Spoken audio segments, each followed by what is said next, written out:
At 3:07 in the morning, my father volunteered my house to 20 people. Not asked. Volunteered. I woke to my phone vibrating across the nightstand and thought it was the hospital. A code? A staffing emergency. A patient crashing. But it was the Hartley family thread. My father had written, "Everybody, Sienna's lake house is available Friday through Tuesday. Pack light. Get ready." Get ready. Not Sienna, is this okay? Just get ready. Then my mother sent the grocery list. 20 people, 5 days, breakfast foods, grill meat, towels, extra pillows. And please, Sienna, do not embarrass us in front of Aunt Beverly. My brother Derek added, "About time that house got some practical use." That house? The lake house on Norman that I bought in March of 2023 for $412,000. The house I saved 9 years to buy. No cosigner, no inheritance, no family loan. Just 14 years of cardiac ICU shifts overtime holidays, and a body trained to stay calm while machines screamed. My family did not contribute $1. But at 3:07 a.m., they spoke as if my front door was a family amenity. I stared at the messages in the dark and waited for anger. Anger is loud. Clarity is quiet. And what I felt was the quietest thing in the world. I typed, "No, the house is not available." Then I put my phone down. For the first time in my life, I did not explain the boundary. I enforced it. My name is Sienna Hartley, and I have spent most of my life being called difficult by people who could not afford my clarity. I am 36 years old, a registered nurse in the cardiovascular ICU. For 14 years, I have watched people survive and not survive the consequences of what others ignored.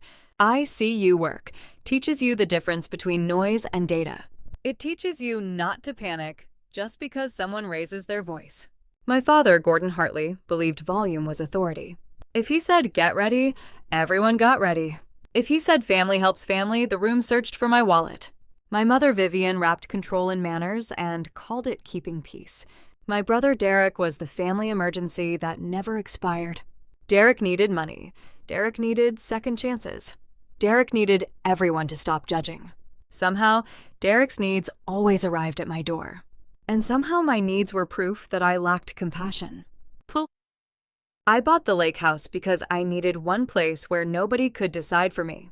A weathered blue-gray house near Lake Norman with creaking porch boards, old pine trees, a narrow dock, and a kitchen window that caught the morning light. I bought it for $412,000 after saving for 9 years. No cosigner, no family money, no inheritance. On closing day, I stood in the empty living room with my keys in my hand and cried because for the first time, a door opened because I owned the lock. My name was the only name on the deed. My name was the only name on the mortgage. A great blue heron came to the shoreline the first week I lived there. Tall, still, patient. It would stand in the shallows for impossible stretches waiting. Then, when the time was right, it moved with perfect certainty. That bird became my model. Stillness is not weakness. Sometimes stillness is preparation. The trouble began before the 3 a.m. text. My mother had been asking how many bedrooms I had, how many cars fit in the driveway, and whether the Lake Association had rules about overnight guests. I answered plainly, 3 bedrooms. 4 cars, maybe 5. Strict rules. Insurance does not make other people entitled to my house. Then Derek visited once in May while I was at work. He was not supposed to. My neighbor texted me, "Your brother tried the side door. Everything okay?" Derek had used an old emergency key my mother kept from when I first moved in. I had given it to her for one purpose, only if I was hospitalized or unreachable. When I confronted her, she said, "He only wanted to see the place." I said, "He tried to enter my house without permission." She said, "Do not criminalize family." That sentence stayed with me. People who say do not criminalize family usually know something is wrong. They simply want blood to function as an exemption. I asked for the key back. She said she lost it. That was the first time I called a locksmith named Calvin Rhodes. He changed the side lock that afternoon. I did not know then that I would need him again. After the 3 a.m. announcement, the family thread became an exhibit. I did not argue. I answered like I charted. Clear, short, time-stamped. My father wrote, "You are not being asked. This has already been arranged." I replied, "No one has permission to use my property." My mother wrote, "Please do not make us look foolish in front of Aunt Beverly." I replied, "They are not staying at my house." Derek wrote, "Everybody knows you bought the place because Mom and Dad taught you how to work." I replied, "I am the sole owner. No one else has an ownership interest." Then my father sent, "You will open that door Friday." I took screenshots. People think silence means absence. It does not. Sometimes silence is evidence collection. After my shift, I called Camille Bellamy, a property attorney who handled trespass issues and family disputes involving real estate. I sent her the deed mortgage statement family thread screenshots, voicemails, and proof of Derek's earlier attempted entry. She called me 2 hours later. "Sienna," she said, "do not argue with them. Stay polite. Let them confirm their intent in writing. Boundary violators depend on emotional fog. Your job is to keep the air clear." For the next 96 hours, I became the heron. Still, watching, choosing when to move. I texted the group. No one has permission to enter stay at park at or use my property this weekend. Anyone who arrives without permission will be asked to leave. If necessary, I will contact law enforcement. My father responded, "You would call cops on your parents." I wrote, "Anyone entering without permission will be treated as trespassing." My mother wrote, "This is cruel." I wrote, "This is notice." Then I stopped. No more emotional oxygen. Camille drafted a formal notice of non-consent. Calvin returned and replaced every exterior lock with smart locks. He rekeyed the shed and garage, installed a visible doorbell camera, and placed 2 interior cameras in the living room and kitchen. He also posted notices, "Video recording in progress. Private property. No unauthorized entry." I notified the Lake Association, my insurance carrier, and the non-emergency number. The dispatcher asked, "Is there any risk of violence?" "I do not know," I said, "but there is risk of entitlement." She paused, then said, "We will note the address." While I waited, I made another list. Debts. Not mine. Theirs. Derek borrowed $2,000 in 2018 and never repaid it. My parents asked for $4,000 in 2020 for home repairs, then used it for a cruise. I paid $1,100 for my mother's 60th birthday dinner after she told the server I was handling it. There were overdraft fees, gas money appliance deposits, medical co-pays, and temporary emergency loans that became stories no one remembered correctly. Total, $23,460. I did not expect repayment. I made the list because manipulation works by isolating each incident. $100 here, a ride there, a favor. Together they form a pattern. Patterns are where the truth lives. Camille said the debt list might never become a lawsuit, but it would matter if my family claimed I owed them. Owed them. The word had followed me all my life. For the first time, I wrote what they owed me. Not because I needed the money, because I needed the record. Friday came warm and heavy. Lake Norman looked blue and harmless. That is how some storms begin. At 11:43 a.m., the first vehicle arrived. Not my parents. Not Derek. A silver SUV with Ohio plates. 2 men got out. They parked halfway across my driveway entrance and walked to the front door. I answered through the camera. "Can I help you?" "We are here for the family weekend." "There is no family weekend here. We drove 10 hours. That was your choice." The man's smile thinned. "Derek said this place was available." Derek does not own this property. The second man stepped closer to the camera. "Look, ma'am, we are not looking for trouble. That is something people say when they want you to hear the trouble underneath." I said, "You are blocking my driveway. Please leave." They did not. So I called the non-emergency number. 2 unknown men are blocking my driveway after being told to leave. They are connected to relatives who have been denied access. I am the sole owner. I have documentation. At 12:06, my family arrived in a convoy. Coolers, suitcases, beach chairs, children with pool noodles. People stepping onto my gravel like they were entering a resort. My mother saw the men from Ohio and looked away too quickly. That was my first confirmation. My father marched to the door. He did not ring the bell. He tried the handle. Locked. Then my mother pulled something from her purse. The old key. The one she had said was lost. She pushed it into the front lock. It did not turn. Calvin had done good work. I opened the door 3 inches with the chain engaged. Leave. My father's face darkened.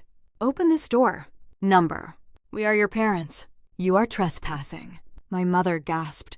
Do not use that word. It is the correct word. Derek walked up behind them, smiling like a man who had brought witnesses to someone else's surrender. Sienna, stop being dramatic. People are tired. Let them in. I looked past him to the men from Ohio. Who are they? Friends. The man in red called, We are with Derek. My father snapped, They are Aunt Beverly's people. Aunt Beverly from the driveway said, I don't know them. The whole scene paused. Truth has a way of arriving through the wrong mouth. At that moment, Officer Harlan stepped out of a patrol car. Who owns the property, he asked. I do, I said. My father said she is our daughter. Officer Harlan looked at him. That was not the question. I handed over my ID deed copy, non-consent notice attorney letter, and screenshots. After he read them, he looked at the crowd.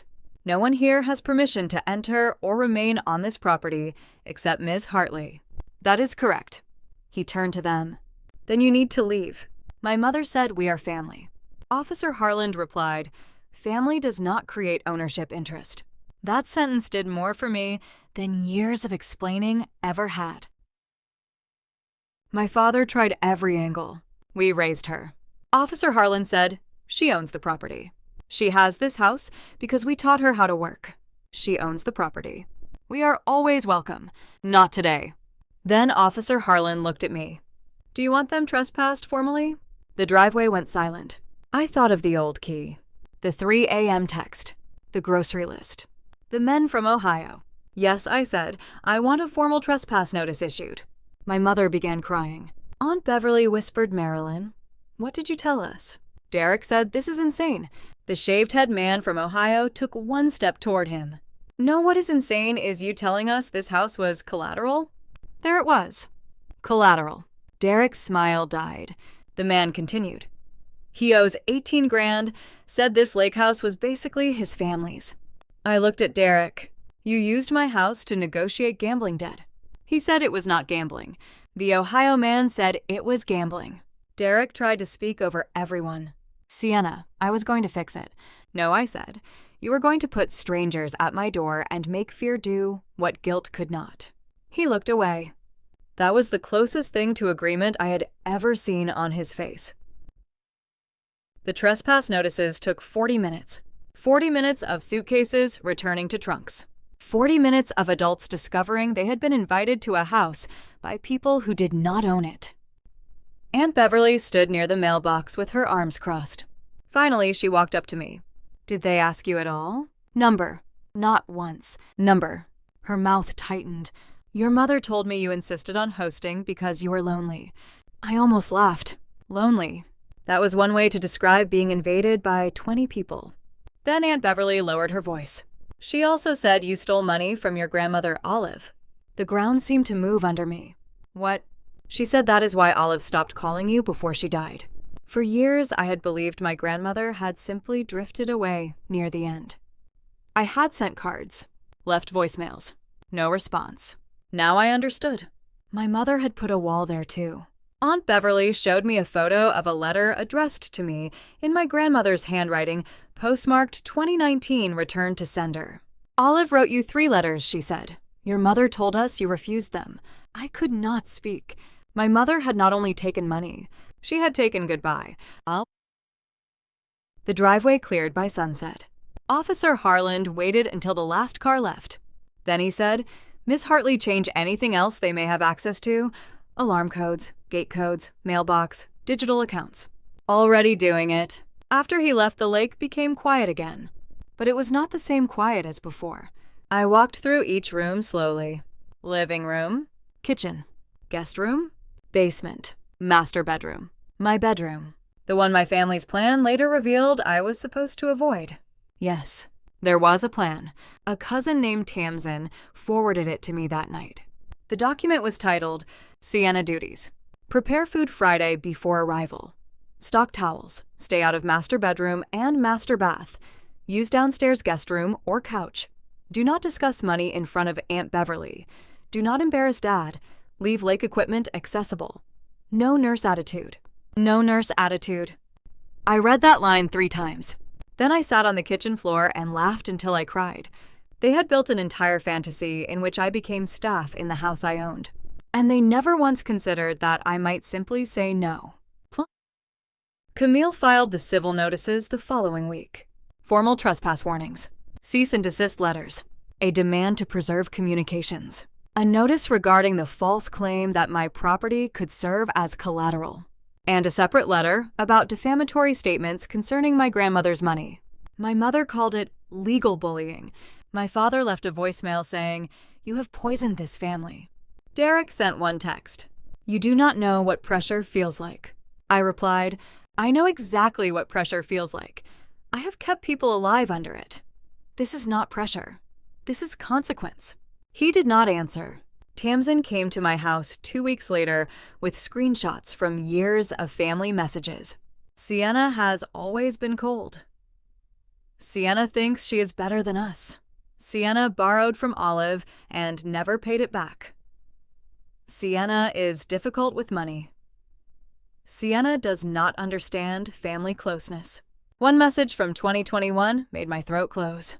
Do not invite Sienna unless she is paying. She makes people uncomfortable otherwise. Tamsin whispered I believed some of it. I am sorry. I wanted to be generous. I was tired of being generous on command. So I said, "Thank you for telling me." That was all.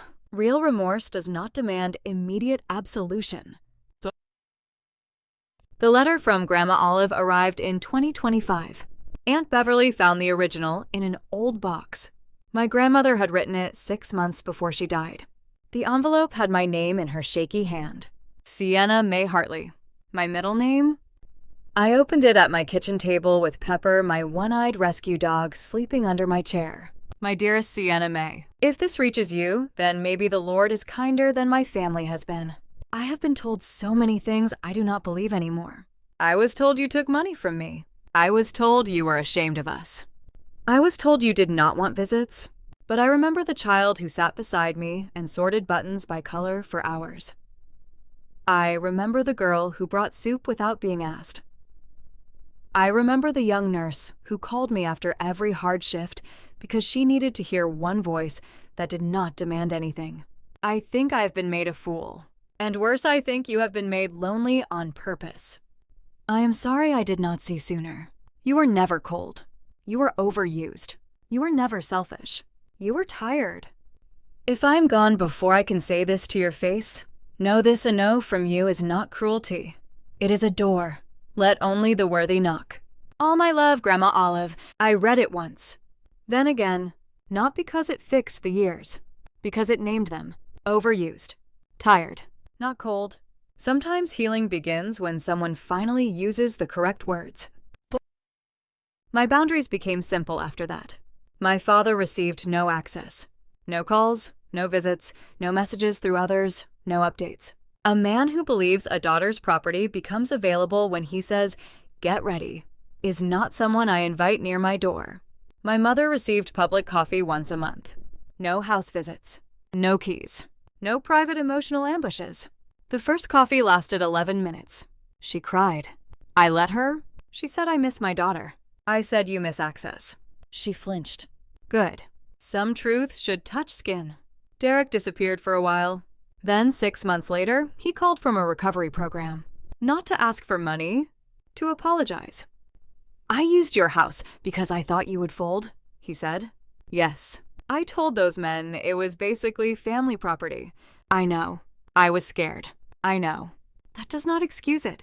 No, it does not. Eventually, he said, "I am sorry I made you the safe place I could gamble with." That sentence mattered. Not enough to open my house. Enough to keep the call going. Recovery like trust is not a speech. It is a pattern. Sebastian entered my life slowly.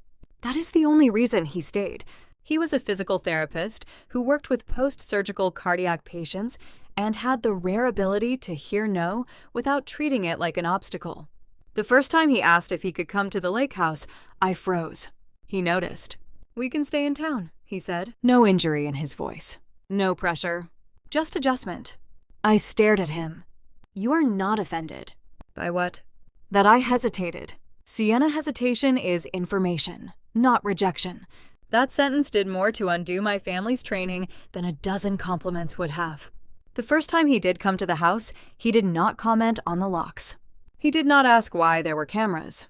He stood on the porch, looked toward the water, and said, "This feels peaceful." I said it took work. He nodded. I believe you. Sometimes love is someone standing at your door and understanding that being invited in is not the same thing as being owed entry. A year after the attempted invasion, I hosted a gathering at the lake. Not a family reunion, a chosen table. Camille came with lemon bars. Calvin, the locksmith, came with his wife because he had become the kind of person I trusted near doors. Aunt Beverly brought Grandma Olive's old recipes. Tamsin came quietly, helped with dishes, and did not ask for more warmth than she had earned. Derek did not come. He asked first. I said not yet. He said I understand.